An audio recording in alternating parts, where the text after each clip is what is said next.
¿Cómo les va? Enorme placer de saludarlos y de volver a tener este contacto semanal con cada uno de ustedes para durante una hora pensar juntos qué es lo que siempre intentamos hacer, cómo hacemos para salvar la casa común.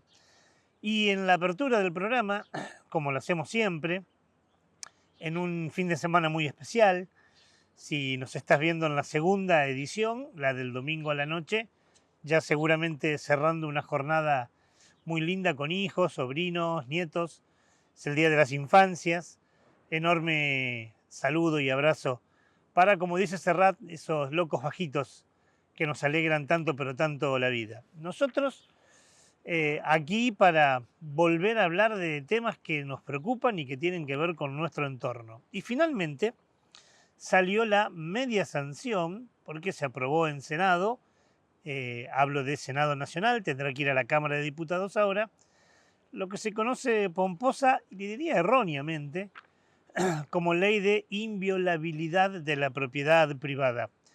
Salió después de 5 intentos de querer hacerlo, salió con 17 modificaciones, porque si no, no salía la ley, no había consenso, y salió además, como suele pasar en este último tiempo, con mucha represión en la calle. Los senadores del oficialismo al menos, o el gobierno nacional, lo que no pudo aprobar son dos grandes apartados que debió sacar.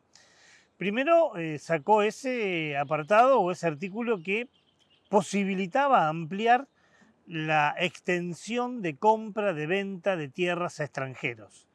El proyecto actual planteaba pasar del 15 al 30 o el 35% y eso debió ser sacado. Y también se sacó ese intento de derogar la ley de fuego, esa ley que hace un tiempo atrás salió y que prohíbe que cualquier emprendimiento privado, sea agropecuario, ganadero o inmobiliario, se instale en un territorio. Puede ser de 30 o 60 años, depende qué tipo de territorio sea, si se comprobaba que esa parcela había sido quemada intencionalmente. La idea era justamente desmotivar la posibilidad de algunos de agredir el entorno con la quema de espacios verdes para luego comprar la tierra muy barata y sacar desde allí pingües ganancias con algunos emprendimientos productivos.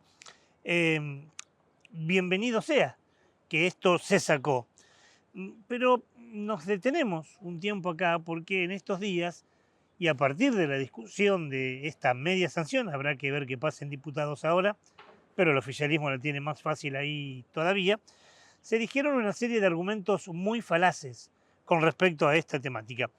Y para poder entender esto, lo que nos permite los tiempos televisivos, vamos a hacer un poco de historia, porque la verdad que la apropiación de tierras argentinas en manos privadas no es nuevo. Antes de ser un país, mucho antes, ya el puerto de Buenos Aires le regalaba tierra a familias muy poderosas que estaban por aquel entonces en el virreinato y en la colonia, que eran las familias que formaban parte del contrabando virreinal. Sí, aunque usted no lo crea, las tierras que se regalaban eran aquellos que hacían contrabando de tierra.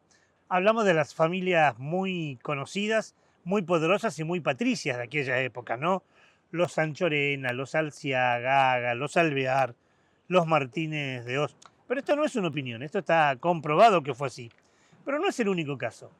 En 1826, cuando Bernardino Rivadavia contrata la primera deuda externa que tuvo nuestro país, que es el empréstito Baring Brothers, así se llamaba, para poder sacarlo tenía que poner de garantía algunas tierras. Y así lo hizo. Algunas tierras públicas de Buenos Aires fueron hipotecadas a la Bolsa de Londres para poder conseguir aquel empréstito. Pero claro, como estaban hipotecadas no se podía vender.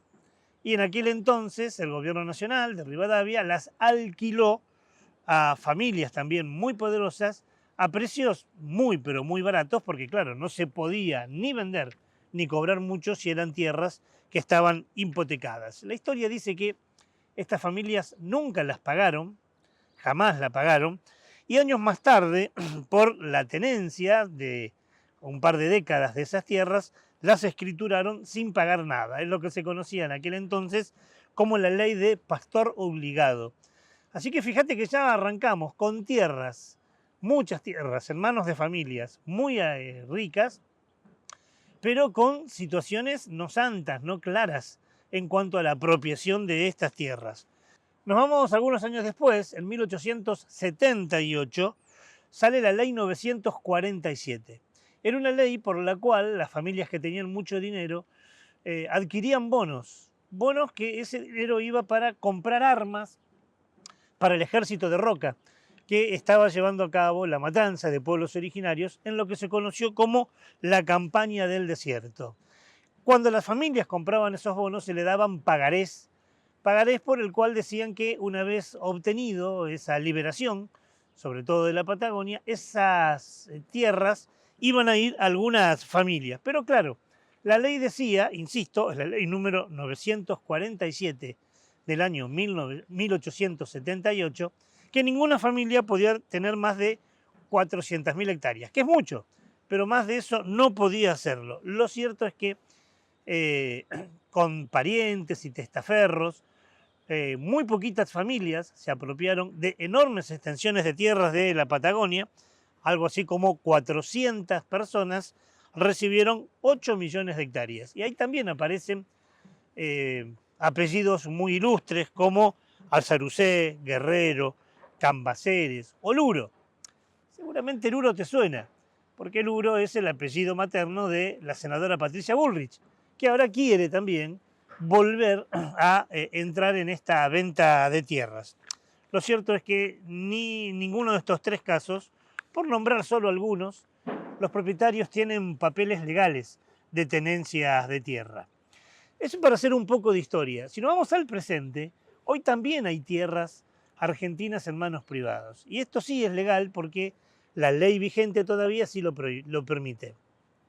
Un poco menos del 5%, más concretamente el 4,97% de tierra argentina está en manos privadas. Vos dirás, menos del 5%, es muy poco. No es poco si tenemos en cuenta la extensión que tiene nuestro país. Son alrededor de 13 millones de hectáreas. Lo que decimos siempre, para poder verlo, una hectárea es una cancha de fútbol. Eso quiere decir que 13 millones de canchas de fútbol, como la de Unión o como la de Colón, están en manos extranjeras. Si querés verlo aún mejor, 13 millones de hectáreas es toda la provincia de Santa Fe. Es una provincia muy grande. Quiere decir que una provincia como la de Santa Fe en su extensión está hoy en manos extranjeras. O si querés verlo mejor, es como toda Inglaterra. Toda Inglaterra estaría en manos extranjeras si llevamos esa proporción a tierras argentinas. Pero no es la única, porque hoy Argentina tiene alrededor de 701 proyectos mineros y además tiene 326 proyectos previstos sin aprobación. Si uno va hoy a alguno de estos territorios, a los 700 proyectos mineros que están en la Argentina, no va a poder pasar, por más que no la hayan comprado. Ahí hay seguridad privada que no te deja pasar por los cerros o en las montañas del norte, al pie de la cordillera o en la Patagonia, donde hay emprendimientos mineros. O sea que, aunque no la hayan comprado, tampoco es soberano, podemos utilizarla si queremos. Con el proyecto que finalmente no se aprobó, el apartado número 3, que fue sacado, hubiera sido esto aún más grave. Hubieran podido comprar poblaciones enteras. Usted dirá, ¿cómo van a comprar una población? De hecho, ya lo hicieron. Hay una localidad en La Rioja que se llama Valle Hermoso. Y allí un rabino estadounidense compró en un remate que se llevó a cabo en el Banco Nación algo así como 200.000 hectáreas. Pero esas 200.000 hectáreas, otra vez 200.000 canchas de fútbol, adentro lo compró con todo lo que tenía dentro. Lo compró con la iglesia, con el centro sanitario, con una reserva de agua dulce, la más importante que tiene la provincia de La Rioja, porque allí quiere también hacer un emprendimiento minero y para eso necesita agua, pero además la compró con la población. Sí, no estoy exagerando. La gente que vive adentro ya está dentro de los bienes también que compró este rabino estadounidense. En ese remate que lo compró en el Banco Nación, le dice inclusive que si habría algún reclamo judicial, se puede acudir solo a los tribunales de Nueva York. Así que si ahora algún habitante de Vallehermoso, en La Rioja, está pastando algunas cabras, pero quiere oponerse, tiene no solo que contratar a un abogado, sino que tiene que viajar hasta Nueva York para llevar a cabo algún reclamo judicial. Como se ve, es muy loco. Y por eso es importante que esta ley no haya salido, porque hubiera permitido que esto se profundice aún más. No es el único caso, ¿no? Está el caso de Lago Escondido, que es el que más conocemos, donde Joe Lewis compró una tierra con un lago. Y si bien hay un fallo de la Corte Suprema de Justicia de la Nación que le obliga a Lewis a dejar pasar a la gente para ir al lago, ustedes saben, ¿no? Hace un tiempo, cuando salió el fallo, Manos Anónimas, se supone que son gente contratada por Lewis, dinamitó un puente para que nadie pueda pasar por ahí y hoy nadie puede gozar de Lago Escondido. En Bariloche, una serie de representantes de los Emiratos Árabes compraron tierra cerca de la frontera, tierra que adentro tiene un arroyo glaciar. Sí, como escuchás bien, tiene un arroyo glaciar. La idea es hacer ahí un hotel 5 estrellas y poder gozar de estas bellezas que da la naturaleza. Como ves, te estoy dando información. No te estoy dando ningún tipo de opinión, sino hechos concretos, hechos comprobados, hechos reales. Nada de esto es fake news. Pero para terminar este comentario tendríamos que también discutir a qué vienen algunos a comprar tierra a la Argentina. Sería muy inocente y muy iluso decir que vienen porque les gusta el paisaje, porque quieren sentarse en una reposera a ver un cerro nevado o las aguas celestes de los lagos que tenemos aquí. No vienen para disfrutar paisajes, vienen por negocios, vienen por lo que llamamos extractivismo. Y ya hubo algunas señales. Hace muy poco tiempo, Peter Thiel, uno de los sectores de las personas más ricas y más poderosas del mundo, se reunió con el presidente Milei. ¿Quién es Peter Thiel? Peter Thiel es alemán, pero creció en Estados Unidos, financió la campaña de Trump, a quien ahora lo apoya, dice que no cree en la democracia, no cree en la libertad, que Greta Thunberg es esta chiquita defensora del ambiente, es el anticristo, y además dice que los poderosos y los ricos del planeta pueden llevar a cabo las políticas del universo mucho mejor de lo que lo hacen los políticos. Hoy es el dueño de Facebook y de Spotify, y es el dueño de Palantir. ¿Se acuerda de Palantir? Palantir es una empresa fundada en el 2003 por él, pero Palantir eran esas piedras que forman parte de la saga del Señor de los Anillos, que eran piedras que tenían el poder de poder vislumbrar cosas a distancia. Entonces, qué terrible paradoja, ¿no? Porque él le pone Palantir a una empresa que lo que hace es espiar. Porque la empresa lo que hace es recopilar datos, información tuyos, míos, de empresas, para luego venderlas al ejército de Estados Unidos, al Pentágono, a gobiernos occidentales, a la CIA, entre otros. La terrible metáfora de una piedra viendo a distancia es la empresa que hoy hace una especie de gran hermano con cada uno de nosotros. Peter Thiel se instaló y vive en la Argentina en una mansión que compró hace muy poco. Y la idea de él es comprar justamente tierras para hacer un data center, un Palantir, en la Argentina, donde necesita pagar mucho menos impuestos, eso lo puede hacer con el RIGI y el Super RIGI, y además usar agua porque necesitan mucha, pero mucha agua. No es el único, hay montones de personas más que no nos permitiría el tiempo televisivo. Yo sé que esta apertura de hoy fue un poco más extensa que otras, pero nos pareció importante poder detenernos en estos aspectos. Empezar a pensar un poco más críticamente. No vienen a ver paisajes, vienen a hacer pingües negocios, donde no dejan dinero en la Argentina, donde tampoco generan trabajo y nos dejan un pasivo ambiental enorme. Por eso celebramos que esto no haya salido, aunque lamentamos que algunos articulados de la ley, lo hablaremos en otra ocasión, como son, por ejemplo, los desalojos express, sí han salido. Veremos qué pasa en diputados.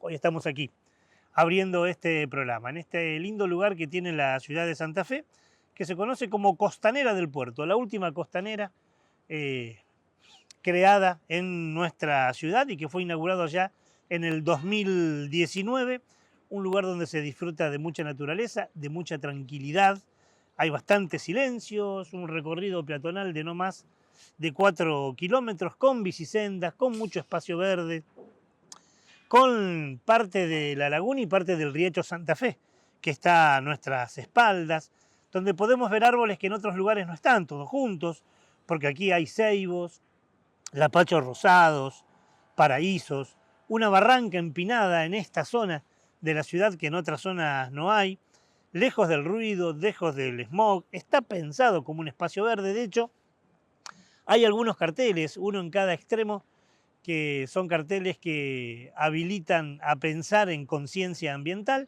lo que nos parece muy bien, y con una escenografía de un puerto ya en ruinas, como algunos muelles de madera, calles de adoquines, edificios que hablan de una Santa Fe productiva de hace un tiempo atrás. Claro que a este programa, como hace tanto tiempo, no lo hago solo, lo hago con ella, lo hago con Gaby. ¿Cómo le va a Gaby? ¿Qué dice usted? ¿Qué tal? ¿Cómo le va la vida? Contenta como perro con dos colas. Bueno, ¿por qué? Porque tenemos solcito. Tenemos sol, pero hace frío igual, Hace frío, pero yo ya si hay solcito soy feliz, ¿Mm? así que hoy estoy contenta. Qué linda que es, chalina. Sí, Qué una linda chalina o linda. pashmina creo que también le también. dicen. Sí. Muy linda. Súper colorida. Sí. Me encanta, amo. ¿Mm? Amo mi pashmina multicolor. Bueno, hoy como siempre tenemos montones de temas, y vamos a, entre tantas cosas, vamos a estar hablando, en realidad ya está grabada la entrevista, le hicimos a Ana Paula Cusiol Boccioni. Ella es becaria del CONICET, docente universitario, y nos va a hablar sobre la contaminación en los cursos de agua, pero no solo en Santa Fe, sino en diferentes puntos del país. Tenemos las luces Claro también, que sí. como cada semana prendemos las 3 luces del semáforo. La primera, que es la luz roja, está en territorio salteño, territorio el que voy a andar visitando en los qué próximos lindo. días. También estoy muy ¿Me traes contenta unas con eso. empanaditas salteñas? Qué Dale, te rico. traigo. En la luz roja, en este caso la mala noticia, se está dando en el norte salteño porque se están realizando desmontes en territorios de comunidades nativas. Para el caso de la luz amarilla, esta que está ahí como en el medio, que entre buena y que mala, lo que vamos a hablar es de la bajante histórica que se está dando en el río Danubio por causa de la terrible ola de calor que se está atravesando por allí. Y la luz verde nos va a llevar a Brasil, y en este caso porque Brasil ha tomado medidas más severas para quienes realicen maltrato animal, especialmente para perros y gatos. Bien, esto van a ser vinculado con las luces y preparamos un informe. Viste que hace frío aquí en Santa Fe, en verano hizo algunos días de frío en Estados Unidos, y a partir de allí algunos dicen, bueno, si hace frío, lo del calentamiento global es mentira. Terrible falacia.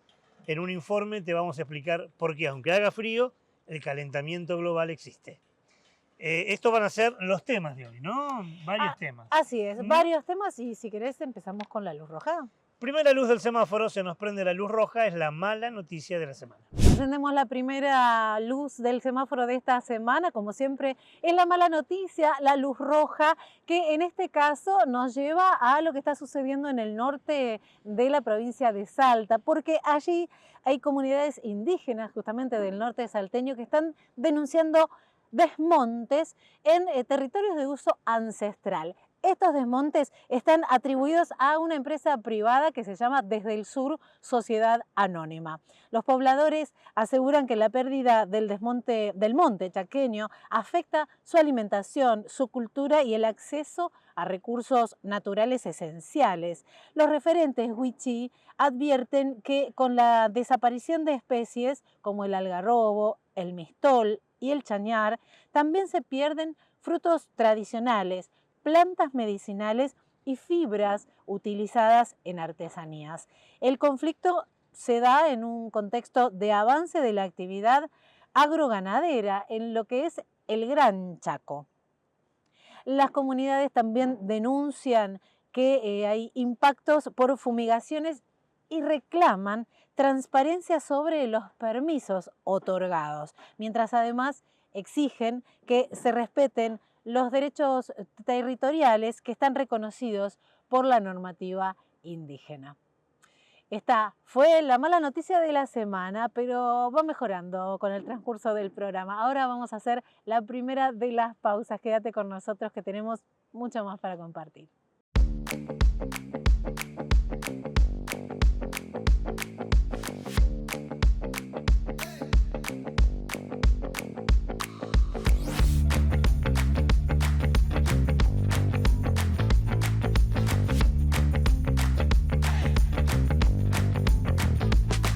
La democracia se construye desde el diálogo y la participación. Cámara de Diputados de la Provincia de Santa Fe. ADUL, Asociación Docentes de la Universidad Nacional del Litoral. En la lucha por salarios dignos, jubilación móvil y una universidad democrática, pluralista, científica y al servicio del pueblo. ADUL, Pasaje Martínez, 2683.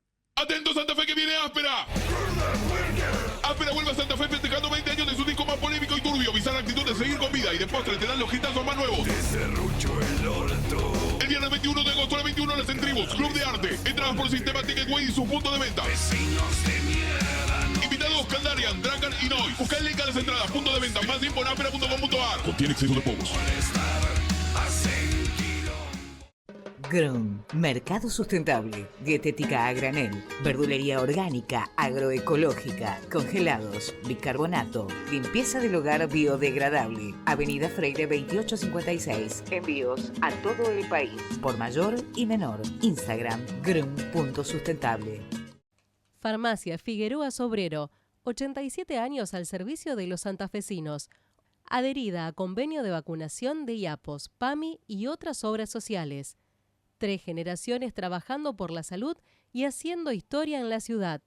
Farmacia Figueroa Sobrero, Avenida General Paz, 7471.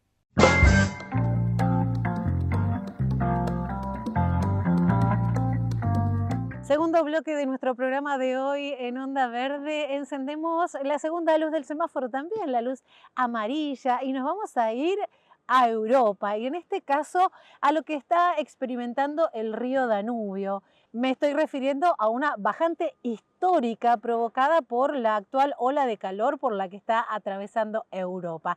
Esta bajante histórica está dejando al descubierto secretos ocultos que estuvieron allí en el fondo del Danubio durante décadas. En Serbia, por ejemplo, el descenso del caudal reveló decenas de barcos alemanes hundidos durante la Segunda Guerra Mundial allá en 1944.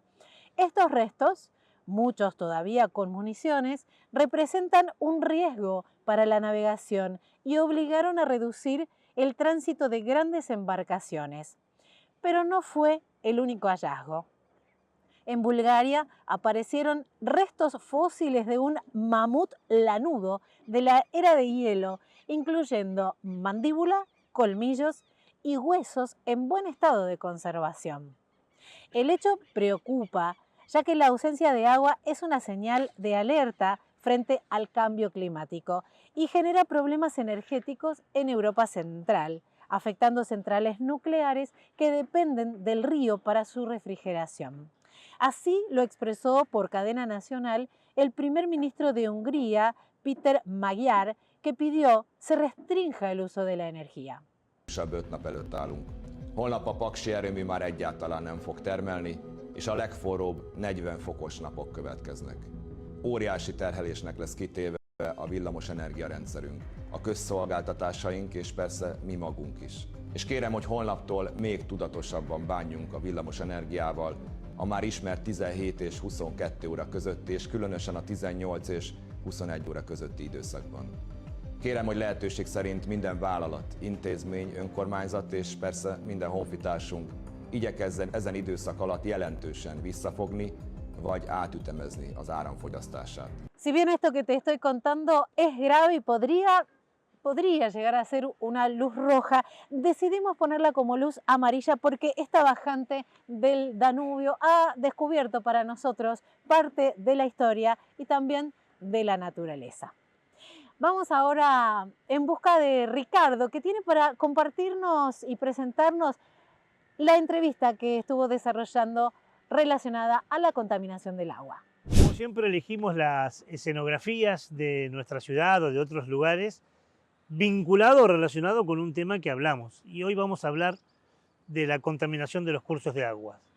Todos sabemos que nuestros ríos, nuestros arroyos, nuestras lagunas hoy están enfermos, están contaminados. Lo sabemos porque es de público conocimiento, pero además, porque hace ya un tiempo investigadores vienen alertando sobre esta realidad. Alertadores de otras geografías del país y también de la nuestra. En este último tiempo, algunos de los investigadores que trabajan en el CONICET aquí en Santa Fe hicieron diferentes investigaciones, estudios y demostraron contaminación de cursos de agua. Por ejemplo, y muchos de ellos, perdón por este paréntesis, muchos de ellos, de estas investigaciones, fueron parte de sendos programas aquí en Onda Verde. Pero vamos a algunos ejemplos. Hablamos en algún momento con Rafael Lasmanovich sobre la contaminación que tiene el río Salado.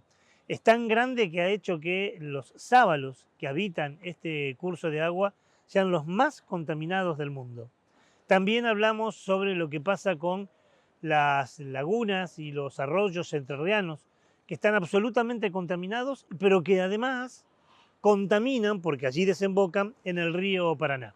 Las contaminaciones suelen ser por agrotóxicos, porque la deriva del viento o la correntía de la lluvia trasladan lo que están en los campos a los cursos de agua. También suele ser por desechos industriales o por malos tratamientos cloacales. Hace poco, además, pudimos enterarnos, cuando hablamos con Saúl Ceballos, integrante de la comunidad o el grupo ambientalista Hachal No Se Toca, de la enorme contaminación con metales pesados, esa sopa química, como dijeron, que tiene el río Hachal. Estuvimos hablando de varias de estas investigaciones llevadas a cabo por investigadores aquí en Santa Fe, con una científica, una becaria del CONICET y una integrante de estos grupos de investigación. Gaby te presenta a nuestra entrevistada del día de hoy. Ana Paula Cusiol Boccioni es licenciada y doctora en Ciencias Biológicas. Su principal línea de investigación es la biotoxicidad de contaminantes en anfibios. Es, además, docente universitaria e integra el equipo de ecotoxicología de la Facultad de Ciencias Biológicas de la UNL. Los últimos, al menos, 4 trabajos que vienen haciendo. Si querés, vamos pimponeando alguno de ellos. Yo decía que todo comienza con la contaminación del arroyo Malaquías. Recuerdo cuando Maxia Tademo, alguien que forma parte del equipo donde vos participás, me mandaba unas fotos de tortugas muertas y me decía, che, mirá, esto es una terrible señal, porque si la tortuga, que generalmente se la banca, muere, es que estamos al horno. ¿Es así, no? Así es, como bien decís, es un trabajo conjunto de todo el laboratorio de ecotoxicología, de Rafael Lasmanovich, Paola Pelzer, Andrés Atademo, y bueno, siempre en colaboración con colegas de otras facultades y otros institutos que nos permiten realizar estos análisis integrando muchos parámetros que dan cuenta de la degradación de toda la zona en general. Esta cuenca que mencionás en particular está muy influenciada no solo por la actividad agroindustrial, sino también por industrias que no tratan los efluentes debidamente y bueno, tienen estas consecuencias al nivel extremo de la mortandad masiva de tortugas. Se contaron en los últimos años más de 90 ejemplares de tortugas, que para los herpetólogos que trabajamos con anfibios y reptiles sabemos que estos animales son de los más resistentes, incluso se encuentran en zanjones donde no hay cloaca, estos animales están viviendo, así que dan cuenta del estado de degradación del arroyo Los Troncos, influenciados también por estos canales artificiales que de alguna manera facilitan el transporte de altas cargas de contaminantes y de compuestos que, bueno, no son naturales y de alguna manera están contribuyendo a esta sinergia de toxicidad. ¿Y qué fue lo que encontraron en el arroyo Los Troncos, Ana Paula? En realidad en el arroyo Los Troncos venimos trabajando ya hace varios años y surgieron varios trabajos. En un primer muestreo se evaluaron distintas presencias de pesticidas, de alteraciones de parámetros físico-químicos, y no solo dan cuenta de una baja oxigenación, presencia de muchos nitritos, fosfatos, que también hacen referencia a los procesos de eutrofización que tienen en este curso, y una alta carga de pesticidas. Sumado a esto, en el último tiempo también trabajamos en varios canales aledaños al arroyo en sí, canales artificiales que, como te decía, son sumideros de todos estos contaminantes. También se encontraron varios metales pesados que son normales en sus valores, y también están obviamente influyendo. Hicimos estudios en laboratorio, tomamos estas muestras ambientales de agua y de sedimentos, y con ellos realizamos bioensayos en condiciones controladas para discernir si efectivamente esas muestras son las que estaban causando la toxicidad que justamente vemos. En las muestras puras de estas aguas provocaron la mortalidad del 100% de los individuos expuestos. Nosotros siempre, como comentabas, trabajábamos con renacuajos, que de alguna manera son conocidos como los canarios en las minas, son los primeros en alertar de las alteraciones que se puedan encontrar en el ambiente. Son organismos muy sensibles a los cambios que pueda haber en el agua, y nos están dando cuenta de todos los posibles efectos que hay a largo plazo. Quizás ellos son los primeros en manifestarlos, pero a la larga otra referencia que tenemos es la mortalidad masiva de tortugas. Entonces, algo está pasando a nivel extremo en esta cuenca. Es lo que ustedes llaman como bioindicadores, ¿no? Si ellos la pasan mal, puede ser que nosotros también la pasemos mal. ¿Es así? Exacto. Hay muchos aspectos del metabolismo y de los organismos que son compartidos por otros vertebrados, incluso en los humanos. De hecho, son considerados modelos para estudiar, por ejemplo, el mecanismo de la tiroides. Bien. Y es uno de los parámetros que vimos alterados en estas exposiciones, en estos ensayos. Y preocupa mucho. Preocupa mucho eso que decís vos, ¿no? Que el 100% de los analizados terminaron muriendo. Exacto. Después vamos haciendo diluciones, y bueno, en esas diluciones se ven muchos efectos subletales, como esto que te comentaba, alteraciones bioquímicas, enzimáticas, a nivel de toxificación, de transmisión del impulso nervioso, de comportamiento, incluso daño genotóxico, que también es otro parámetro bastante alarmante de decir, toda esta exposición está generando daños en el ADN, que pueden implicar, por supuesto, muchos efectos a largo plazo. Ustedes luego fueron, corregime si me equivoco, aguas abajo a lo que es cerca de Sauce Viejo, un arroyo, una reserva privada que es conocida como la Reserva El Mesías. Pregunta, lo que analizaron, los cursos de agua que analizaron en la Reserva El Mesías, ¿está de alguna manera relacionada aguas arriba con lo que primero hicieron en el Arroyo de los Troncos? Exacto, es todo parte de la misma cuenca, es parte de la cuenca del Arroyo de los Padres. Hay una subcuenca que es del Arroyo de los Troncos, más hacia la zona de San Carlos, y un poco más arriba también están las cañadas Malaquíes. Claro. Dentro de estas cañadas está en el corazón, en el centro de estas cañadas se encuentra esta reserva de más de 300 hectáreas, que es uno de los pocos relictos de espinal, una ecorregión muy importante en nuestra región. Y justamente en el centro de esta reserva queríamos ver si todo lo que está alrededor, toda esta influencia del campo, de la industria, llega de alguna manera adentro de la reserva, por justamente la influencia de estos canales artificiales. Esto es en Sauce Viejo, ¿no? Ahí cerca de Sauce Viejo. Exacto. Y entonces uno dice, una reserva. Tiene que estar bien, tiene que estar joya, tiene que estar bien, pero claro, es alimentada por esas mismas aguas que ocasionaron la muerte de las tortugas. Bueno, ¿qué encontraron ahí? Encontramos un escenario no muy conservado, por así decirlo, si bien no son los niveles que encontramos en el Arroyo de los Troncos, hay altos signos de eutrofización, niveles muy altos de fósforo, bajo oxígeno en el mismo canal, también muchos residuos de pesticidas que van variando la composición, si se quiere, de este cóctel, dependiendo de la época. Fuimos en septiembre y en febrero, zonas que coinciden con la época de siembra y ya más de cosecha. Varía la abundancia de herbicidas, de fungicidas y de insecticidas, pero en general encontramos atracina en todas las muestras, glifosato, AMPA.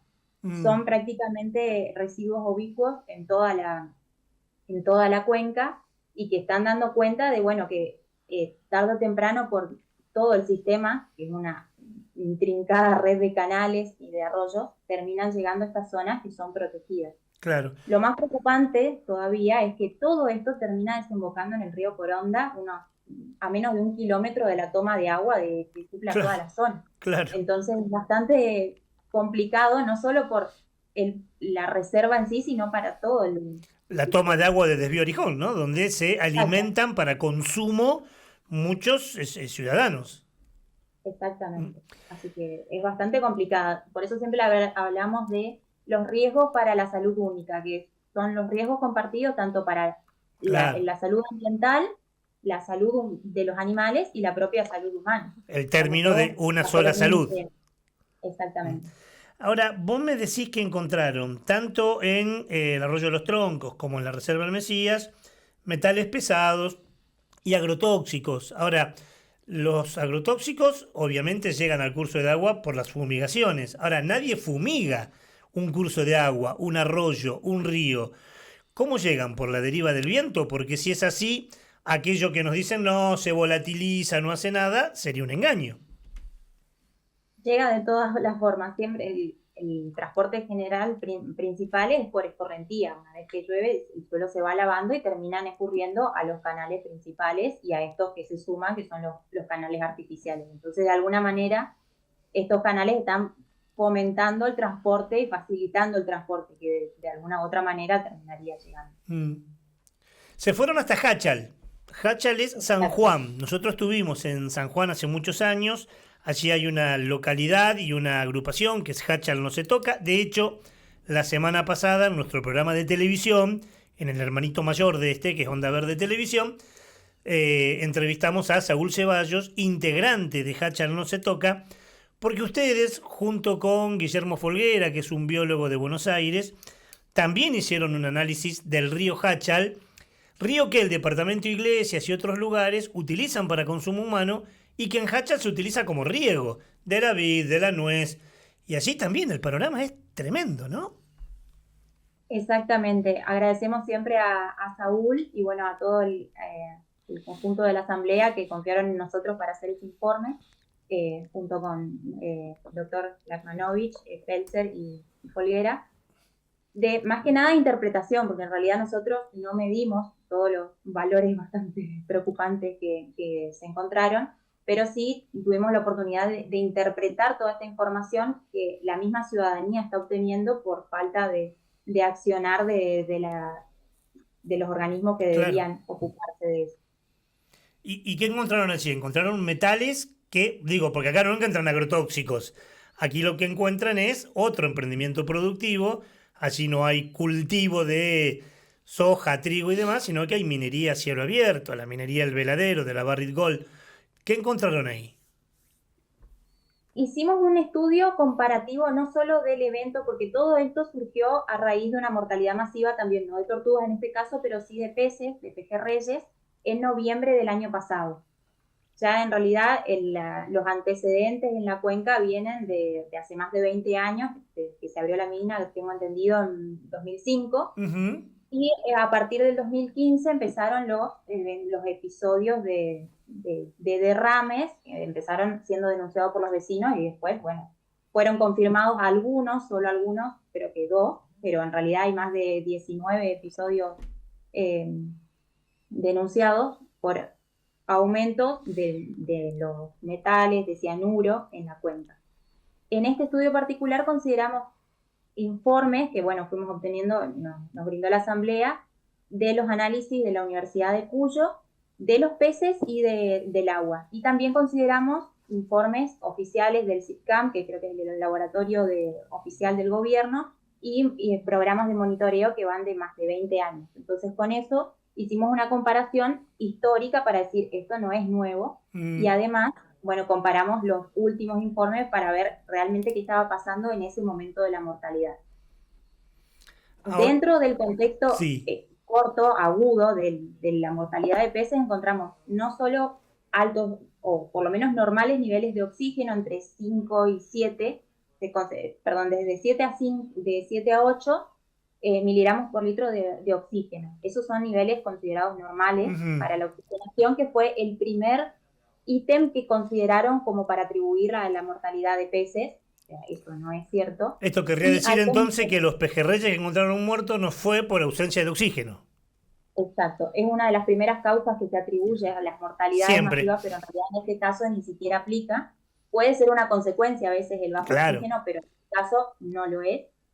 Y lo más llamativo, altas cargas de metales como arsénico, aluminio, cobre, cadmio, boro, pero no me estoy olvidando de ninguno, en el agua y en los peces, que es todavía más alarmante porque voy a traer a colación una metáfora que siempre hace Rafa, de lo que se esté analizando en el agua en un punto determinado es una foto de lo que hay en ese momento. Claro. O sea, con el análisis de agua, bueno, eso estaba en el agua.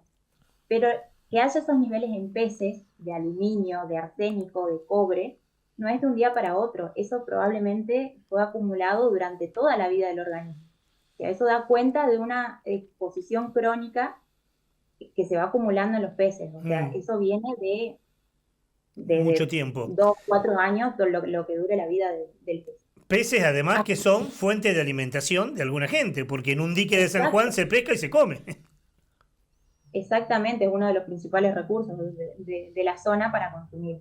Así que el escenario es bastante preocupante porque además de esta exposición multimetálica, hay altos niveles de cloro también que superan muy por encima a los umbrales considerados para la protección de la vida acuática. Ese cloro generalmente está asociado en la industria minera a la neutralización del cianuro, que es otro de los contaminantes que también tiene historia en las denuncias de derrames de la zona. Sí. Bastante preocupante. Aceptada por la misma empresa en su momento, el derrame de cianuro, ¿no? Ahora no hay cianuro, pero hay cloro que está matando a todos los peces. Vos hablabas de escenario preocupante, me queda porque ya no tengo tiempo, pero hay otra investigación de ustedes de cursos de agua en Entre Ríos, que terminan en el río Paraná, que desembocan en el río Paraná. Ustedes hablan ahí de pulso tóxico y hablan en Hachal de sopa química. Uno intenta no asustar y sabemos que cada vez que hablamos de ambiente generalmente aparece en esto, producto de la falta de control de los estados, de la despreocupación de empresas extractivistas, pero digo, el Arroyo de los Troncos, la Reserva El Mesías, Hachal en San Juan, Entre Ríos, el río Paraná, el río Salado. Hace un tiempo ustedes hablaron de sábalos como el pez más contaminado del mundo, del río Salado.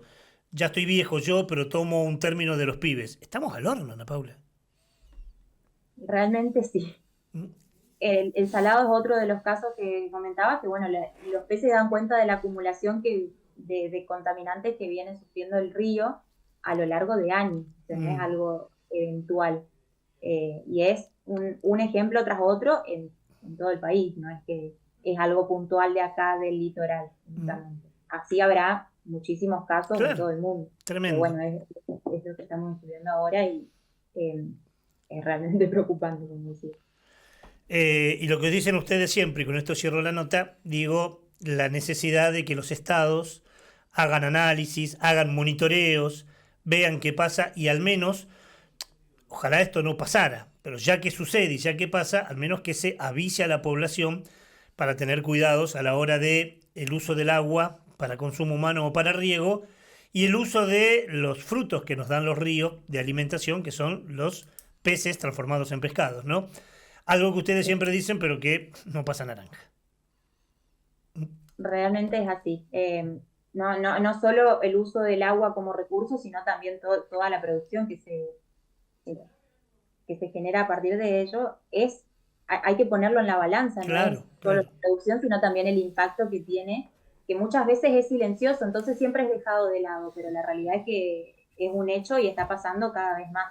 Hay un cartel que me gustó de la última nota, Saúl, que decía el agua vale más que el oro, y realmente es así, porque o sea, aplica a todos los casos, no solo a la minería, pero el agua como recurso es mucho más valiosa, brinda mucho más que solo el producto que se está obteniendo a partir de ella o en lo que está impactando, así que me parece que es un mensaje es una frase cortita, pero... Sí, seguro. Una bandera y una consigna que muchas asambleas ciudadanas, la de Famatina, la de la que tienen en Catamarca, que la levantan siempre, ¿no? El agua vale más que el oro. Ana Paula, gracias por esta nota, gracias por ayudarnos a pensar y en tu nombre ya sabes todo lo que queremos, valoramos y respetamos. A tus pares, vos los nombrabas, a Paola, a Maxi, Andrés Maxi, a Rafa, vos y bueno, tantos otros científicos que alertan sobre este tema. Así que beso muy pero muy grande y mucha pero mucha gratitud. Bueno, muchas gracias a ustedes también y a vos en especial, Ricardo, que siempre nos escuchas.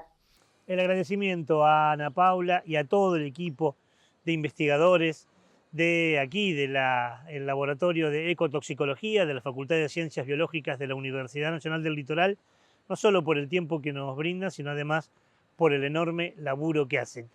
Como siempre, teléfono para los gobiernos, Gobierno Provincia de Santa Fe, Gobierno Provincia de Entre Ríos, Gobierno de Provincia de San Juan, ya tienen el diagnóstico, ahora tienen que hacer algo. Vamos a un corte, ya volvemos.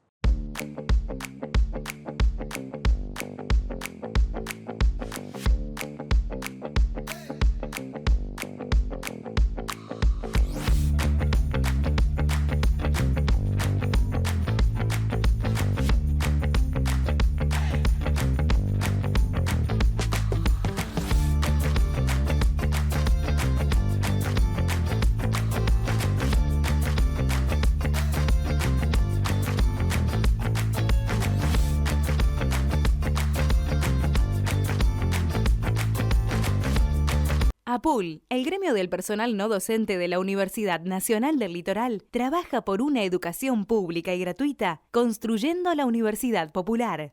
APUL, 1 de mayo, 3164. Dante Spinetta, 23 de agosto en Tribus, presentando día 3, su último disco, una noche a puro fuego llena de rap, funk y energía única.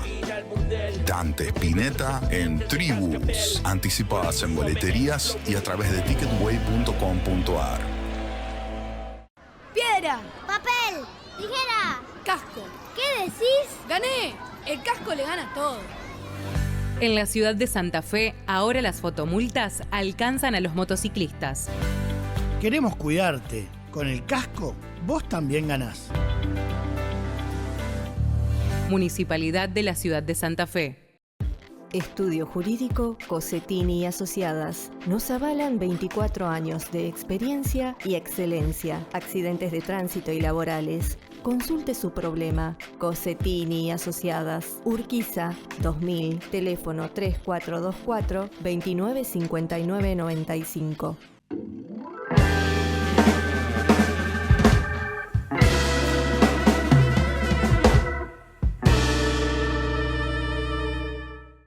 Muy bien, tercer bloque, tercera luz del semáforo que encendemos y en este caso la que más nos gusta compartir, que es la luz verde, la buena noticia de esta semana.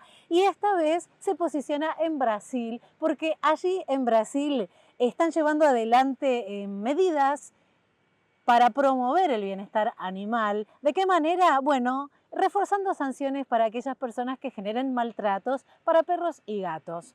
La legislación establece penas de hasta 5 años de prisión, multas económicas y la posibilidad de prohibir la tenencia de animales. La normativa contempla distintas formas de maltrato que van desde la violencia física y el abandono hasta la falta de cuidados básicos como alimentación adecuada o atención veterinaria. También incorpora prácticas estéticas invasivas como conductas sancionables. Especialistas destacan que además de leyes más duras, son fundamentales la educación, sistemas de denuncia efectivos y una verdadera aplicación judicial. El país de esta manera se posiciona como uno de los más avanzados en la región en este tema, mientras que te cuento que en América Latina las leyes presentan grandes diferencias. Por ejemplo, en Argentina continúa vigente una normativa de 1954 con penas mucho menores y se reclama, por supuesto, una actualización de esta legislación. De esta manera, terminamos con las luces del semáforo de esta semana, pero no terminamos el programa porque Ricardo tiene preparado para nosotros un informe vinculado con el calentamiento global. Sí, estamos en agosto y hace frío. Estamos grabando con frío, mire cómo estamos. Y desde hace un tiempo, algunos vienen diciendo cosas que no tienen sentido. Dicen que si hace frío, lo del calentamiento global es mentira, que la crisis climática no existe y que una demostración es esta, que hace frío. ¡Ay, qué bruto, focalicero! Y sí, el Chavo tiene razón, póngale 0, porque en realidad hablan sin conocimiento, sin fundamento y lo que es peor, sin recurrir al saber y al conocimiento de los que sí saben. El frío que se vivió hace un par de meses en Europa y en Estados Unidos, que mostraron cómo, por ejemplo, las autopistas estaban convertidas en pistas de hielo, cómo los aviones no podían salir de los aeropuertos por el frío o la nieve, los ríos congelados, parecen contradecir las alertas sobre la crisis climática que se vive. Claro, eso pasa en Europa, en Estados Unidos, pero no hay que irse tan lejos para probar estas falacias discursivas. El verano santafesino tuvo algunos días frescos, y entonces en la cola de la verdulería, en la oficina, en la farmacia, había gente que decía, ¿viste que es mentira el calentamiento global? En realidad, hablar de crisis climática o de calentamiento global no es hablar solo de calor. Es hablar de que estamos modificando la relación energética del planeta y eso genera algunos fenómenos mucho más intensos, que son frío, calor, lluvia, tropicalización del clima. Estamos hablando de crisis, de cambio, no solo de calentamiento. Y cambio es eso, situación que antes no existía. En realidad está demostradísimo que el planeta tiene otra temperatura, que se calentó, que tiene fiebre, si querés, para hablarlo en términos absolutamente coloquiales. Y ese cambio, ese calentamiento del planeta, genera algunas modificaciones. El hecho de que en algunos lugares del mundo y en algunos momentos históricos exista más frío, no significa que no exista el calentamiento. Y el calentamiento lo que trae es crisis, y la crisis trae cambios. Una demostración palpable es lo que vamos a vivir en esta parte del planeta en estos próximos meses. Se sabe que vamos a vivir el fenómeno del Niño. ¿Pero por qué sucede el fenómeno del Niño? Ocurre porque se calientan algunos océanos, como el océano Índico. Eso repercute en la atmósfera y trae dos grandes problemas. En esta parte del territorio, intensas lluvias. En otras partes, enormes sequías. Y eso no lo decimos nosotros, que no somos conocedores del tema. Lo dicen aquellos hombres y mujeres que estudian esta problemática. Hace muy pocas semanas atrás lo hablamos con Gabriela Müller. Ella es directora del estudio de variabilidad de cambio climático de la Universidad Nacional del Litoral. Es científica del CONICET y nos hablaba sobre este tema. Está el cambio climático y el cambio climático está superpuesto a cualquier, porque el fenómeno del Niño es parte de la variabilidad natural del sistema. O sea, eventos del niño y de la niña, que es la otra fase, hubo absolutamente, hubo siempre, ¿sí? Desde que está el planeta, quizá no tenemos registro de esa época, pero está conformado tal como lo conocemos.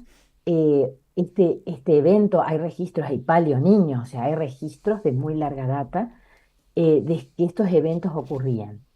El tema ahora, que es algo más que hay que considerar, es que ahora estamos ante un clima que ya no es estacionario. Claro, en el sentido que el clima tenía una temperatura media global hasta inicios del siglo pasado. A partir de ahí comenzó a aumentar y está en aumento constante. Eso imprime una variable adicional a todo este gran complejo sistema que también impacta.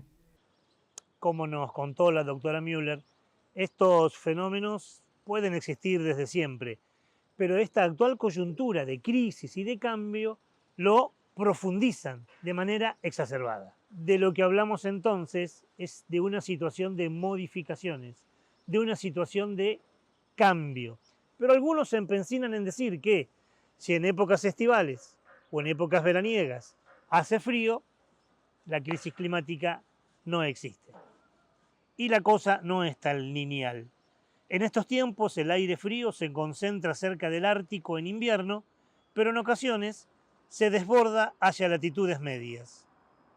Es lo que se llama vórtice polar, que es un gran anillo de vientos que suele mantener el aire helado en el norte. Cuando este patrón se debilita o se distorsiona, ese frío del Ártico baja. O sea, para que quede claro y no haya dudas, un sistema atmosférico alterado produce cambios, modificaciones.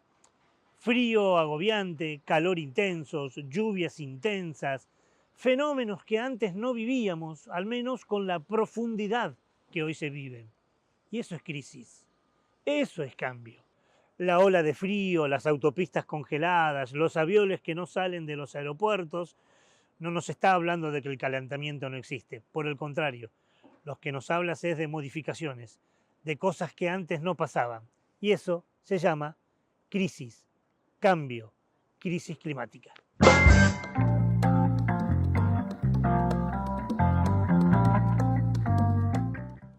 Bueno, llegamos al final, señora, ¿eh? Así es, hermoso programa el de hoy. Con los pelos, con los vientos, Estaba ¿no? complicado con el viento, pero hay sol y eso lo soluciona todo. Bueno, como siempre, ya sabes, todas nuestras redes sociales que están aquí al pie de la pantalla para que te comuniques con nosotros, nos digas qué te parece el programa, nos des información, nos invite a que vayamos a hacer algún tipo de registro. Si algo en tu barrio, en tu ciudad, en tu localidad aparece, nosotros con mucho gusto vamos ahí para comunicarte con nosotros. Y ya sabes también, y si sos nuevo te lo cuento, que nosotros tenemos un canal de YouTube, Claro, que es Onda Verde Programa de TV, al que podés suscribirte, ver los videos, ver 12 temporadas y lo que va de esta, que es la número 13. Y por supuesto te pedimos que te suscribas, comentes, compartas, bueno, como decías, te comuniques con nosotros también, le des me gusta y por supuesto que actives hoy Caída del Cielo. A ver si como la caída agarro. del cielo, ahí va, viene. Acá, ahí está. Muy Que bien. actives la campanita para que te enteres de todas las notificaciones, que cada vez que subamos material nuevo, vos puedas enterarte y lo vengas a ver. Muy bien, con esto ya vamos cerrando nuestro programa de hoy, como siempre, con la invitación para que nos volvamos a reencontrar dentro de 7 días aquí en Onda Verde. Nosotros nos vamos escapando un poquito del frío. Dale. Chau, hasta la semana Chau. que viene.